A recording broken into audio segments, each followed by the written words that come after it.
नमस्कार दोस्तों, मैं रंजीत पांचाल आपका हार्दिक स्वागत करता हूं आपके अपने YouTube चैनल नवोदयन क्लासेस पर। हम आपके लिए लेकर आए हैं साइंस के महत्वपूर्ण क्वेश्चनों की सीरीज का दूसरा पार्ट। चलिए बढ़ते हैं आज के अपने पहले क्वेश्चन की तरफ। पहला क्वेश्चन आपके सामने ये रहा। रॉकेट को अंतरिक्ष में भेजने के लिए कितने वेग से भेजना होता है? यदि आप रॉकेट को अंतरिक्ष में भेजना चाहते हैं तो आपको कम से कम कितने वेग से भेजना होगा? ऑप्शन है आपके सामने 10 किलोमीटर पर सेकेंड, 11.2 किलोमीटर पर सेकेंड, 12 किलोमीटर पर सेकेंड या फिर 15 किलोमीटर पर सेकेंड। रॉकेट का चित्र आपके सामने है, तो आप अपना आंसर टिक कर लीजिए। फिर उम्मीद करते हैं दोस्तों आपने अपना आंसर टिक कर लिया होगा। तो इसका आंसर है 11.2 किलोमीटर। जब भी हम किसी रॉकेट को या किसी पिंड को पृथ्वी के गुरुत्वाकर्षण क्षेत्र से बाहर अंतरिक्ष में भेजना चाहते हैं या भेजना होता है तो हमें उसके लिए पृथ्वी के जो पलायन वेग है उसके बराबर वेग से त्वरित करना होता है। तो दोस्तों ये रॉकेट है, इसके बारे में, इसके सिद्धांत के बारे में आपको बता दे रहा हूँ। ये जो चैम्बर आपको दिख रहा है इसमें ईंधन भरा रहता है और इस ईंधन को इस वाले चैम्बर में भेज दिया जाता है जहाँ पर उसमें आग लगा दी जाती है। और जब ये ईंधन जलने लगता है तो ये जो हॉल आपको दिख रहा है नीचे से, इस हॉल से बहुत ही तीव्र गति से गैसें निकलने लगती हैं। जब ये गैसें नीचे की ओर बहुत तीव्र गति से जाती हैं तो वायु पर अपना बल लगाती हैं और जो वायु है वो न्यूटन के तीसरे नियम के अनुसार प्रतिक्रिया बल ऊपर की ओर लगाती है रॉकेट पर, तो रॉकेट आपका ऊपर की ओर बढ़ने लगता है। उम्मीद करता हूं आपको ये क्वेश्चन समझ में आ गया होगा। चलिए बढ़ते हैं हम आज के दूसरे क्वेश्चन की तरफ। एक और महत्वपूर्ण क्वेश्चन आपके सामने। परमाणु में चारों क्वांटम संख्याएं बराबर नहीं होती हैं, यह नियम किससे संबंधित है? ऑप्शन है आपके सामने पाउली का अपवर्जन का नियम, हुंड का बहुलता का नियम या हाइजेनबर्ग का अनिश्चितता का नियम या चौथा ऑप्शन है अवोगाद्रो का नियम। चलिए आप अपना आंसर टिक कर लीजिए। परमाणु में चारों क्वांटम संख्याएं बराबर नहीं होती हैं, यह नियम किससे संबंधित है? चार ऑप्शन है आपके सामने। उम्मीद करता हूं आपने अपना आंसर टिक कर लिया होगा। तो दोस्तों परमाणु में जो चारों क्वांटम संख्याएं हैं ये बराबर नहीं हो सकती हैं, ये पाउली का अपवर्जन का नियम है। और बाकी ये जो हुंड का बहुलता का नियम, हाइजेनबर्ग का अनिश्चितता का नियम और अवोगाद्रो का नियम है, इनके बारे में आपको बता दूं तो हुंड का जो बहुलता नियम है, इन्होंने ये बताया था कि जो परमाणु के उपकोष में जो इलेक्ट्रॉन भरे जाते हैं, मान लीजिए ये दो उपकोष हैं, ये एफ उपकोष है, ये पी है, इसमें 2 आते हैं और इसमें 3 उपकोष होते हैं। तो जैसे कार्बन का परमाणु क्रमांक 6 है तो एस उपकोष में तो आपको पता ही है 2 इलेक्ट्रॉन आते हैं, तो इसमें 2 इलेक्ट्रॉन तो भर देंगे, लेकिन हुंड के नियम के अनुसार आप जो है इन उपकोषों में डबल तब तक नहीं कर सकती या जोड़ा तब तक नहीं बना सकती जब तक कि अन्य उपकोषों में कम से कम एक इलेक्ट्रॉन ना पहुंच जाए। जैसे 2 एस उपकोष में भर गए हैं, अब पी बचे, पी में कितने बचे? 4। तो 4 इलेक्ट्रॉन को भरने के लिए पहले ये जो आपको 3 कक्षक दिख रहे हैं इनमें कम से कम एक इलेक्ट्रॉन जो है आपको भरना पड़ेगा। अब 3 जब भर दिए इलेक्ट्रॉन तो बचा 1 शेष, और जो 1 इलेक्ट्रॉन है वो बनकर अब इसका जोड़ा बना लेगा। तो ये दोस्तों ये था हुंड का बहुलता का नियम। जो हाइजेनबर्ग का अनिश्चितता का नियम है वो इन्होंने बताया था कि जैसे कोई परमाणु है, ये परमाणु का नाभिक हो गया, न्यूट्रॉन प्लस प्रोटॉन, और ये जो इलेक्ट्रॉन है वो परमाणु का चक्कर लगाते हैं। तो आप परमाणु के जो इलेक्ट्रॉन हैं इनकी स्थिति और स्थिति के साथ ही संवेग, ये आप दोनों ही एक ही समय में करेक्ट नहीं बता सकते हैं कि क्या स्थिति होगी और उस स्थिति के दौरान क्या संवेग होगा। और जो अवोगाद्रो नियम है वो गैसों से रिलेटेड है। इन्होंने ये बताया था कि यदि आप 2 गैसें ले लें, कोई भी, मान लीजिए ऑक्सीजन और नाइट्रोजन, ये आपने 2 गैसें ले ली और इनको नियत ताप प्लस नियत दाब, यदि इनको नियत ताप और नियत दाब पर इन दोनों गैसों का, या और भी कोई गैसें ले सकते हैं आप, समान आयतन मान लीजिए 1 लीटर ले लिया, समान आयतन लेंगे तो ऑक्सीजन गैस के 1 लीटर में और नाइट्रोजन गैस के 1 लीटर में परमाणुओं की संख्या जो है वो समान होगी। ये अवोगैद्रो का नियम है। चलिए बढ़ते हैं आज के तीसरे क्वेश्चन की तरफ। तीसरा क्वेश्चन एक और महत्वपूर्ण क्वेश्चन आपके लिए, किसी परमाणु का रासायनिक व्यवहार किस पर निर्भर करता है? ऑप्शन है आपके सामने, प्रोटॉनों पर, इलेक्ट्रॉनों पर, न्यूट्रॉनों पर या फिर न्यूक्लियनों पर। चलिए दोस्तों आप अपना आंसर बताइए कि जो परमाणु का रासायनिक व्यवहार है वो किस पर निर्भर करता है? प्रोटॉनों पर निर्भर करता है, न्यूट्रॉनों पर निर्भर करता है, इलेक्ट्रॉनों पर निर्भर करता है या फिर न्यूक्लियनों पर? आपने अपना आंसर लगा लिया होगा। तो दोस्तों जो परमाणु का रासायनिक व्यवहार है वो इलेक्ट्रॉनों पर निर्भर करता है, क्योंकि आप जानते भी होंगे जो परमाणु है, परमाणु की जो अंतिम कक्षा के इलेक्ट्रॉन है ये ही रासायनिक संयोग में भाग लेते हैं। इसी वजह से परमाणु का जो रासायनिक व्यवहार है वो इलेक्ट्रॉनों पर निर्भर करता है। प्रोटॉन और न्यूट्रॉन तो स्थायी कण हैं जो नाभिक में रहते हैं, तो ये रासायनिक क्रियाओं में भाग नहीं लेते, और न्यूक्लियन जो होते हैं वो इन्हीं को, प्रोटॉन और न्यूट्रॉन को ही न्यूक्लियन कहते हैं। तो चलिए दोस्तों बढ़ते हैं आज के अपने तीसरे क्वेश्चन की तरफ। माफ कीजिए, चौथे क्वेश्चन की तरफ। चौथा क्वेश्चन आपके सामने, सबसे छोटा प्रोकैरियोटिक जीव कौन सा है? ये आपको 4 जीवों के नाम दिए गए हैं, माइक्रोसेस्ट, माइक्रोप्लाज्मा, बैक्टीरियल या क्लोरेला। ये 4 आपको ऑप्शन दिए गए हैं, इनमें से आपको बताना है कि सबसे छोटा जो प्रोकैरियोटिक जीव है वो कौन सा है। वैसे तो ये चारों के चारों प्रोकैरियोटिक जीव हैं, तो आप अपना आंसर टिक कर लीजिए। तो दोस्तों ये जो सबसे छोटा प्रोकैरियोटिक जीव होता है ये माइक्रोप्लाज्मा होता है। अब प्रोकैरियोटिक ये जो जीव होते हैं ये मुख्यतः प्रोकैरियोटिक कोशिकाओं से ही बने होते हैं। कोशिकाएं आपने पढ़ा भी होगा, 2 प्रकार की होती हैं, एक प्रोकैरियोटिक और दूसरा होती है यूकैरियोटिक।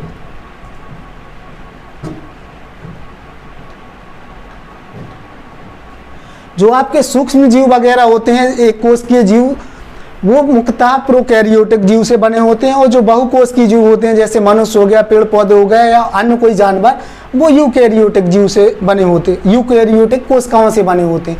जो आपकी प्रोकैरियोटिक कोशिकाएं होती हैं ये अल्प विकसित होती हैं, इनमें केंद्रक वगैरह नहीं पाया जाता है, इसमें प्रोटीन और डीएनए वगैरह जैसा कि आप चित्र में देख सकते हैं, और इसके चारों तरफ एक लियोप्रोटीन की झिल्ली होती है। तो चलिए दोस्तों उम्मीद करता हूँ ये क्वेश्चन आपको समझ में आ गया होगा। बढ़ते हैं आज के अपने 5वें क्वेश्चन की तरफ। 5वां क्वेश्चन आपके सामने, किसी पिंड का वेग, यहाँ वेग होना चाहिए, किसी पिंड का वेग दोगुना करने पर उसकी गतिज ऊर्जा में क्या प्रभाव पड़ेगा? यदि कोई पिंड है, आप उसका वेग जो है वो दोगुना कर देंगे तो उसकी जो गतिज ऊर्जा होगी उस पर क्या प्रभाव पड़ेगा? ऑप्शन है आपके सामने, 2 गुना हो जाएगा, आधा हो जाएगा, 4 गुना हो जाएगा, या कोई परिवर्तन नहीं आएगा, जैसा पहले था वैसा अभी रहेगा। तो दोस्तों आप अपना आंसर टिक कर लीजिएगा। तो दोस्तों जब भी हम किसी पिंड का जो है वेग दोगुना करते हैं तो उसकी गतिज ऊर्जा पर क्या प्रभाव पड़ता है देखते हैं हम। तो गतिज ऊर्जा का सूत्र होता है 1/2 m × v²। मान लीजिए कोई 1 किलोग्राम द्रव्यमान का पदार्थ है और उसका वेग जो है वो 1 मीटर पर सेकेंड है। तो यहाँ पर मान पुट कर दीजिएगा, तो आंसर आपका 1/2, m की जगह 1 रखेंगे, 1 का स्क्वायर, 1 × 1, यानी कि आंसर आ जाएगा 1/2। ये पहले की थी। अब हमको क्या करना है, गतिज ऊर्जा के लिए वेग को दोगुना करना है। तो यहाँ जहाँ पर हमने वेग जो है 1 मीटर पर सेकंड लिया था, यहाँ 2 मीटर पर सेकंड ले लेंगे और वो मान रखेंगे। तो इसी में चलिए मान रख देते हैं, m अपना वही रहेगा 1, और वेग की जगह 2 मीटर पर सेकंड, यानी 2 का स्क्वायर 4, 2 को 4 से काट देंगे तो आंसर आ जाएगा 2। पहले आई थी आपकी 1/2 और अब आई है 2। तो जो 2 है वो 1/2 का 4 गुना है। तो यदि आप किसी पिंड का वेग 2 गुना कर देंगे तो उसकी गतिज ऊर्जा जो है वो कितनी हो जाएगी, 4 गुनी हो जाएगी। चलिए दोस्तों बढ़ते हैं अपने अगले क्वेश्चन की तरफ। अगला क्वेश्चन आपके सामने, घरों के विद्युत उपकरण कैसे लगे होते हैं? ऑप्शन है आपके सामने, समांतर क्रम में, श्रेणी क्रम में, दोनों में, समांतर में और श्रेणी क्रम दोनों में, या इनमें से कोई नहीं। तो आप बताइए जो घरों के उपकरण हैं जैसे टीवी हो गया, पंखा हो गया, फ्रिज हो गया, ये सभी जो है वो किस क्रम में लगे होते हैं? 4 ऑप्शन आपके सामने, आप अपना आंसर टिक कर लीजिए। तो दोस्तों जो घरों के उपकरण होते हैं, टीवी, फ्रिज वगैरह, ये समांतर क्रम में लगे होते हैं। समांतर क्रम में इसलिए लगाते हैं इनको क्योंकि जैसे ही ये दो वायर हो गए, इनको मान लीजिए ये 3 आपके उपकरण हैं, इनको हमने समांतर क्रम में आपस में जोड़ दिया। तो जो समांतर क्रम में दोस्तों वोल्टेज है, विभव, ये दोनों सिरों पर बराबर काम करता रहता है, तो किसी को भी विद्युत ऊर्जा की कमी नहीं पड़ती है और बराबर उसी क्षमता के साथ कार्य करते रहते हैं। परंतु दोस्तों ये जो आपका फ्यूज तार होता है, फ्यूज तार हो गया और विद्युत धारा नापने का यंत्र एमीटर हो गया, ये सभी के सभी श्रेणी क्रम में नापते हैं या श्रेणी क्रम में जोड़े जाते हैं। इस बात का आप ध्यान रखिएगा। तो चलिए दोस्तों बढ़ते हैं अपने अगले क्वेश्चन की तरफ। उम्मीद करता हूँ ये वाला क्वेश्चन आपको समझ में आ गया होगा।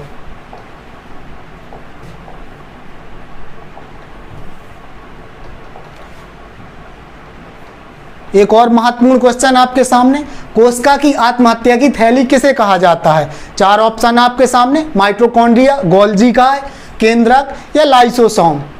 ये कोशिका है आपके सामने, देख लीजिएगा और आप बताइए कि जो कोशिका की आत्महत्या की थैली है वो किसे कहा जाता है।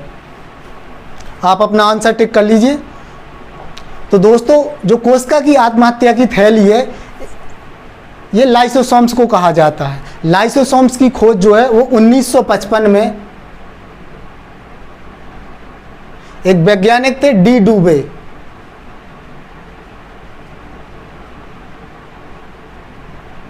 इन्होंने की थी। और ये जो कोशिका है, ये जो लाइसोसोम्स आपको दिख रहा है, इसका ये कार्य होता है कि मान लीजिए ये कोशिका है, इसके अंदर कोई हानिकारक पदार्थ आ गया तो ये उस हानिकारक पदार्थों को नष्ट करने का कार्य करता है। परंतु यदि किसी कारणवश ये लाइसोसोम्स फूट जाता है या फट जाता है तो इसका दुष्परिणाम ये होता है कि ये संपूर्ण कोशिका को ही नष्ट कर देता है। इस वजह से लाइसोसोम्स को कोशिका की आत्महत्या की थैली कहते हैं। ये माइटोकॉन्ड्रिया है, इसके बारे में भी आपको बता दूं, ये आपको दिख रहा होगा चित्र में। इसको कोशिका का पावर हाउस भी कहते हैं या विद्युत गृह भी कहते हैं। गोल्जी का ये रहा आपके सामने, इसकी खोज जो है वो कैमिनो गोल्जी ने की थी। ये इंपॉर्टेंट क्वेश्चन है, परीक्षा की दृष्टि से कई बार पूछे भी गए हैं। और ये आपका केंद्रक दिख रहा है, ये समस्त जो है कोशिका का नियंत्रण केंद्रक ही करता है। केंद्रक की खोज जो है वो रॉबर्ट ब्राउन के द्वारा की गई थी। चलिए दोस्तों बढ़ते हैं अपने अगले क्वेश्चन की तरफ।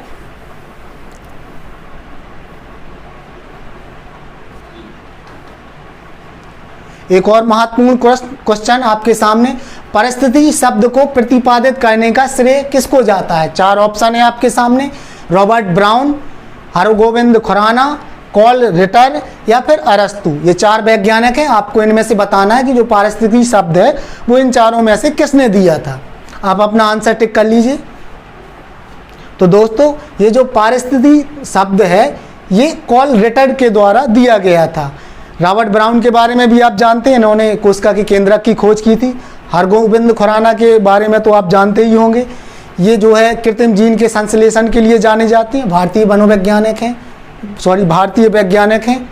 और अरस्तु के बारे में तो आप जानते होंगे, इन्हें जीव विज्ञान का पिता कहा जाता है। चलिए बढ़ते हैं नेक्स्ट क्वेश्चन की तरफ। 10वां क्वेश्चन आपके सामने, निम्न में से कौन कवक जनित पादप रोग नहीं है? ये 4 ऑप्शन है आपके सामने, मूंगफली का टीका रोग, गन्ने का लाल सड़न रोग, बाजरा के ग्रीन ईयर रोग या तंबाकू का मोजेक रोग। ये 4 ऑप्शन है, इनमें से आपको बताना है कि कौन सा पादप, ये चारों के चारों पादप है, इनमें से चारों के चारों रोग, इनमें से एक रोग ऐसा है जो कवक से जो है वो बाधित नहीं होता है। तो 3 रोग जो हैं इनमें से कवक से प्रभावित होते हैं और एक रोग जो है वो इनमें से नहीं होता है। तो आप अपना आंसर टिक कर लीजिए। तो दोस्तों इनमें से जो तंबाकू का मोजेक रोग है ये कवक से नहीं, ये बल्कि वायरस से होता है। ये क्वेश्चन आपको एग्जाम में पूछा गया है 1-2 बार। तो चलिए बढ़ते हैं नेक्स्ट क्वेश्चन की तरफ। 11वां क्वेश्चन आपके सामने, निम्नलिखित में से कौन सा तत्व अम्लों में अनिवार्य रूप से उपस्थित रहता है? 4 ऑप्शन है आपके सामने, ऑक्सीजन, कार्बन, नाइट्रोजन, हाइड्रोजन। आपको बताना है, आपने अम्ल देखे भी होंगे, तो इनमें से कौन सा ऐसा तत्व है जो अम्ल में अनिवार्य रूप से उपस्थित होता है? 4 ऑप्शन। चलिए आप अपना आंसर टिक कर लीजिए। तो दोस्तों आपने देखे भी होंगे अम्ल जैसे HCl हो गया, हाइड्रोक्लोरिक अम्ल, H2SO4 हो गया, सल्फ्यूरिक अम्ल। तो आप देख रहे होंगे कि जो अम्ल हैं इनमें हाइड्रोजन जो है वो अनिवार्य रूप से उपस्थित होता है। चलिए बढ़ते हैं दोस्तों अगले क्वेश्चन की तरफ। 12th क्वेश्चन आपके सामने, मनुष्य में कितने प्रकार के दांत पाए जाते हैं? 4 ऑप्शन आपके सामने, ये दांतों का चित्र है मनुष्य के, 32, 16, 4 या 12। आपको बताने हैं मनुष्य में कितने प्रकार के दांत पाए जाते हैं। आप अपना आंसर टिक कर लीजिए। तो दोस्तों जैसा कि चित्र से दिख रहा है, मनुष्य में 4 प्रकार के दांत पाए जाते हैं, भले ही दांतों की संख्या जो है वो 32 होती है। तो दोस्तों ये आपके जबड़े का चित्र है, इसमें आप देख सकते हैं कि जो दांत कितने प्रकार के होते हैं, इंसीसर्स, प्रीमोलर्स, मोलर्स और कैनाइन, जिसमें इंसीसर्स को कहते हैं कृंतक और जो कैनाइन है इनको बोलते हैं रदनक, और जो आपके मोलर हैं इनको बोलते हैं चवर्णक, और आपके जो प्री मोलर्स हैं इनको बोलते हैं अग्रचवर्णक।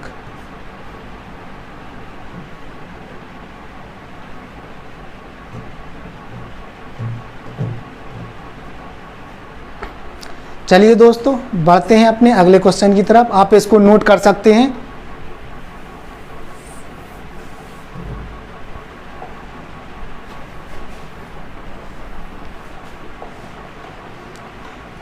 एक और महत्वपूर्ण क्वेश्चन आपके सामने, 5 ओम, 10 ओम और 15 ओम के प्रतिरोधों को समांतर क्रम में लगाने से जो तुल्य प्रतिरोध होगा वो कितना होगा?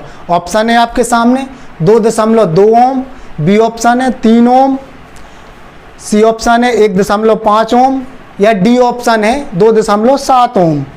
तो बताइए, आप अपना आंसर टिक कर लीजिए। 5 ओम, 10 ओम और 15 ओम के प्रतिरोधों को समांतर क्रम में सजाया गया है, तो आप बताइए कि जो इनका तुल्य प्रतिरोध है वो कितना होगा। आप अपना आंसर टिक कर लीजिए। तो दोस्तों जो प्रतिरोधों का समांतर क्रम संयोजन के बाद तुल्य प्रतिरोध का सूत्र है वो 1/R बराबर 1/R1 plus 1/R2 plus 1/R3। R1 है 5 ओम, R2 है 10 ओम और R3 है 15 ओम। इनका आप LCM ले लीजिए, 30 आ जाएगा, यहाँ 6 आ जाएगा, 5 का भाग देंगे 6, यहाँ आ जाएगा 3 और यहाँ आ जाएगा 2, 6 3 9 2 11, 11/30। ये दोस्तों 1/R की वैल्यू थी, इसको मिटा दे रहा हूँ मैं। तो जो R हो जाएगा फाइनल प्रतिरोध वो हो जाएगा 30/11, ये उल्टा हो जाएगा, भाग दे देंगे अपन।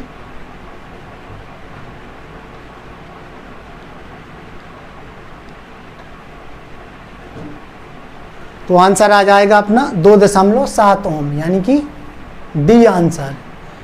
ये जो समांतर क्रम है प्रतिरोधों का वो इस प्रकार लगता है। मान लीजिए ये 2 वायर हैं और ये 3 प्रतिरोध हैं,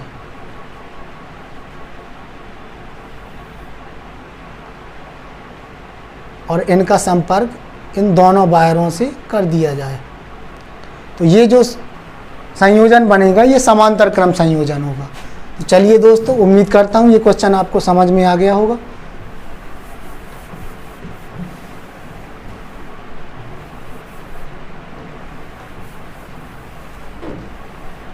बढ़ते हैं अपने अगले क्वेश्चन की तरफ। 14th क्वेश्चन आपके सामने, डिस्क ब्रेक किस सिद्धांत पर कार्य करता है? जो आपको बाइक्स वगैरह में डिस्क ब्रेक मिलता है वो किस सिद्धांत पर कार्य करता है? 4 ऑप्शन आपके सामने, बर्नौली के सिद्धांत पर, आर्किमिडीज के सिद्धांत पर, पास्कल के सिद्धांत पर या न्यूटन के सिद्धांत पर। ये आपने देखा होगा, ये संरचना होती है डिस्क ब्रेक का। जैसे ही आप अपने पैर को यहाँ प्रेस करते हैं तो यहाँ पर एक बल उत्पन्न होता है और ये घर्षण के कारण ये पहिए को रोक देता है। तो इन 4 ऑप्शन में से बताइए ये जो डिस्क ब्रेक का सिद्धांत है वो किन पर कार्य करता है? आप अपना आंसर टिक कर लीजिए। तो दोस्तों ये जो डिस्क ब्रेक का सिद्धांत है ये पास्कल के द्रव दाब के नियम पे काम करता है। इन्होंने पास्कल ने द्रव दाब के संबंधी एक सिद्धांत दिया था, वो इसी सिद्धांत पर कार्य करता है। दोस्तों ये जो सिलेंडर होता है ये एक टाइप का सिलेंडर होता है, ये पिस्टन रहता है। ऐसे ही सेम संरचना यहाँ भी होती है। और जब हम पैर से इस ब्रेक को जो है प्रेस करते हैं तो यहाँ से जो द्रव है वो अंदर की तरफ इस तरफ फैलता है, और जब यहाँ जो क्षेत्रफल जो है वो कम हो जाता है तो बहुत तेज़ी के साथ यहाँ पर, और आपने पढ़ा भी होगा कि जैसे ही क्षेत्रफल कम होता है तो क्षेत्रफल के कम होने से दाब जो है वो बहुत अधिक हो जाता है। तो यहाँ पर आपको कम बल लगाना पड़ता है, यानी कि कम दाब आरोपित करना होता है, और जो यहाँ पर होता है वही दाब इस पतली नली के कारण कई गुना बढ़ जाता है और यहाँ पर बहुत अधिक प्रेशर उत्पन्न हो जाता है। इस वजह से ये जो है गाड़ी वो रुक जाती है। तो आपको उम्मीद करता हूँ ये क्वेश्चन समझ में आ गया होगा। चलिए बढ़ते हैं अपने नेक्स्ट क्वेश्चन की तरफ।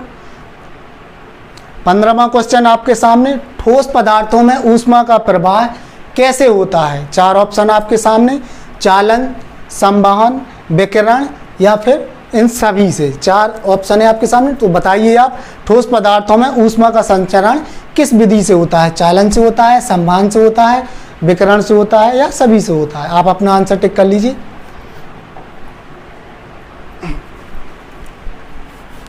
तो दोस्तों जो ठोस पदार्थ हैं इनमें जो ऊष्मा का प्रवाह होता है वो चालन विधि से होता है। मेनली ऊष्मा का प्रवाह 3 ही रूप से होता है, चालन से, संवहन से और विकिरण से। आइए मैं समझा देता हूँ इसमें। मान लीजिए ये कोई ठोस छड़ है, और आप जानते ही हैं कि प्रत्येक पदार्थ परमाणुओं से मिलकर बना होता है। तो ये छड़ के परमाणु हैं जो एक दूसरे से जुड़े हुए हैं।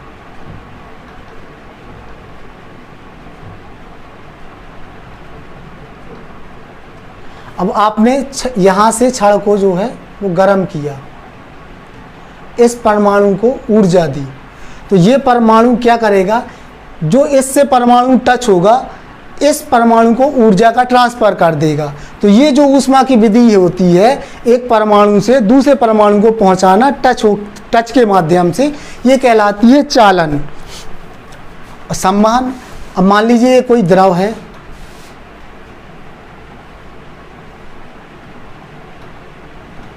इसको आप गर्म करेंगे तो जैसे ही द्रव को ऊष्मा मिलती है तो द्रव के जो परमाणु होते हैं ये अपनी ऊर्जा को एक स्थान से दूसरे स्थान पर जाकर ट्रांसफ़र कर देते हैं। तो ये जो विधि होती है जिसमें परमाणु दूसरी जगह या दूसरे स्थान पर जाकर ऊर्जा का ट्रांसफ़र करते हैं, ये कहलाता है संवहन। और जो ऊष्मा की तीसरी विधि है ऊष्मा संचरण की, विकिरण, इस विधि में पदार्थों की आवश्यकता नहीं होती है, ये सीधे के सीधे रेडिएशन के माध्यम से ऊष्मा का संचरण हो जाता है, तो ये कहलाती है विकिरण। उम्मीद करता हूँ आपको ये क्वेश्चन समझ में आ गया होगा।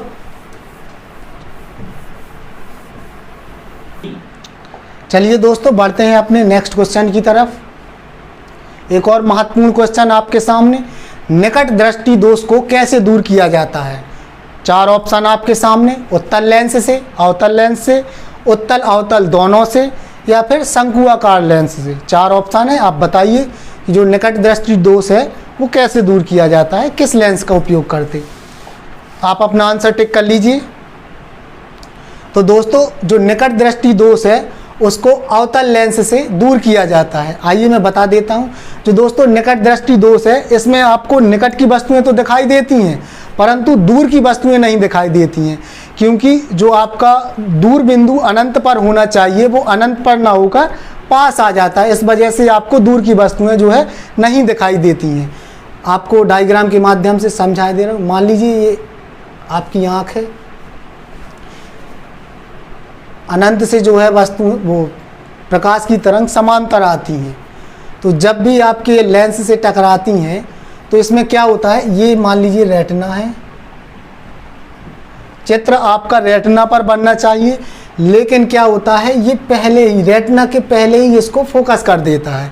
इस वजह से आपका जो चित्र है वो रेटिना के पहले बन जाता है, तो आपको दूर की वस्तुएं दिखाई नहीं देती। लेकिन जैसे ही हम यहाँ पर अवतल लेंस लगाएंगे ये किरणों को क्या करता है, फैला देगा हल्का सा।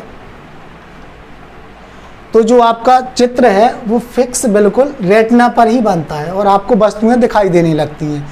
तो ये आपका आंसर हो गया कि निकट दृष्टि दोष में अवतल लेंस का प्रयोग किया जाता है। इसको आप याद करे रहना, क्वेश्चन बहुत पूछा जाता है ये क्वेश्चनों में। चलिए बढ़ते हैं अपने अगले क्वेश्चन की तरफ। 17वां क्वेश्चन आपके सामने, आंखों का रंग किस पर निर्भर करता है। जो आपका आंखों का रंग होता है, आपने देखा भी होगा किसी की नीली आंखें होती हैं, किसी की रेड होती हैं, किसी की ब्लैक होती हैं। तो आप बताइए कि जो आंखों का रंग है वो इनमें से किन पर निर्भर करता है। ऑप्शन है आपके सामने कॉर्निया, आयरिस, रेटिना या फिर लेंस का। तो आप अपना आंसर टिक कर लीजिए। तो दोस्तों जो आंखों का रंग है वो आयरिस पर निर्भर करता है। ये जो आपका भाग है ये आपको दिख रहा होगा वीडियो में, ये जो है वो आयरिस कहलाता है और इसी की वजह से आपकी आंखों का जो है रंग वो विभिन्न प्रकार का होता है। कॉर्निया के बारे में भी आप जानते हैं, जब भी किसी व्यक्ति को नेत्र दान किया जाता है तो पूरी नेत्र नहीं बल्कि कॉर्निया अकेला बस दिया जाता है। ये जो भाग होता है ये ऊपर का, ये कहलाता है कॉर्निया। चलिए बढ़ते हैं दोस्तों अपने अगले क्वेश्चन की तरफ।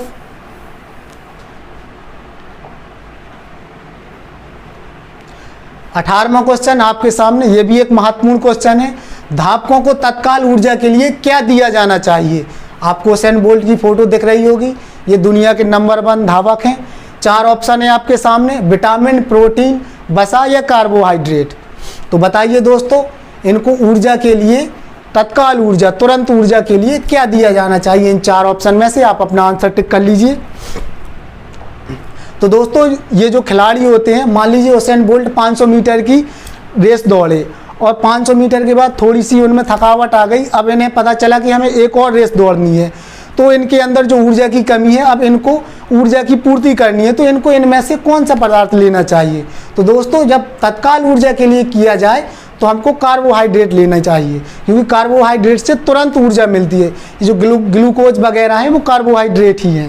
तो चलिए बढ़ते हैं दोस्तों अपने अगले क्वेश्चन की तरफ। 19वां क्वेश्चन आपके सामने, प्रेशर कुकर में खाना जल्दी क्यों पक जाता है। 4 ऑप्शन आपके सामने, ये प्रेशर कुकर भी दिख रहा है आपको।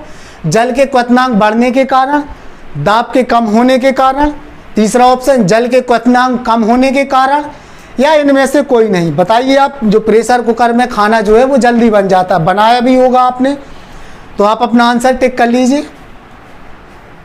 तो दोस्तों जैसे ही हम इस प्रेशर कुकर को बंद करते हैं और गर्म करते हैं तो इस प्रेशर कुकर के अंदर दाब बढ़ जाता है, और दाब बढ़ने से क्या होता है, जो इसके अंदर द्रव भरा रहता है या पानी भरा रहता है उसका क्वथनांक बढ़ जाता है। और क्वथनांक बढ़ जाने से क्या होगा कि जो इसके अंदर पदार्थ डाला जाता है, जिसको भी आपको भोजन को पकाना है, उससे ज़्यादा ऊर्जा मिलने लगती है। इस वजह से प्रेशर कुकर में जो है वो जल्दी खाना बन जाता है। तो इसका आंसर हो जाएगा ऑप्शन नंबर ए, क्वथनांक बढ़ने के कारण।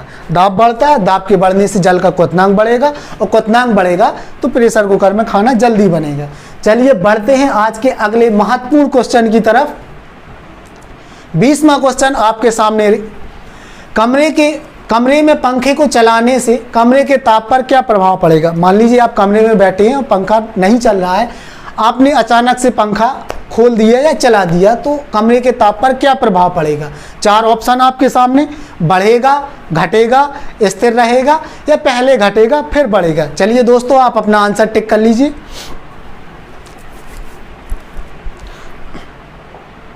तो दोस्तों जैसे ही हम कमरे का पंखा जो है चालू करेंगे, तो पंखे के चालू होने के कारण जो वायु है, वायु के कण हैं वो बहुत ज़्यादा गतिशील हो जाएंगे, जिनमें कि आपस में उनके जो वायु के कण हैं उनमें बराबर टक्कर होने लगेगी, जिस वजह से ऊष्मीय ऊर्जा उत्पन्न होगी और कमरे का जो है वो ताप बढ़ जाएगा। परंतु आप ये भी सोचेंगे कि जब अगर कमरे का ताप बढ़ता है तो जब हम पंखा चलाते हैं तो हमें ठंडक महसूस क्यों होती है। वो दोस्तों इस वजह से होती है क्योंकि जैसे ही हम पंखा चलाते हैं तो जो वायु का प्रवाह है वो बढ़ जाता है। इस वजह से हमारे शरीर में जो जल का वाष्पीकरण है या पसीने का वाष्पीकरण है वो अधिक तेज़ी से होने लगता है। इस वजह से हमें ठंडक महसूस होती है। तो दोस्तों ये आज की सीरीज का हमारा आखिरी प्रश्न था। तो आप कमेंट करके ज़रूर बताइएगा कि आपको ये आपको क्वेश्चन कैसे लगे, और साथ ही अपनी प्रतिक्रिया हमें दीजिए और बने रहिए आप अपने चैनल नवोदयन क्लासेस पर। दोस्तों धन्यवाद, उम्मीद करता हूँ आप अच्छे होंगे।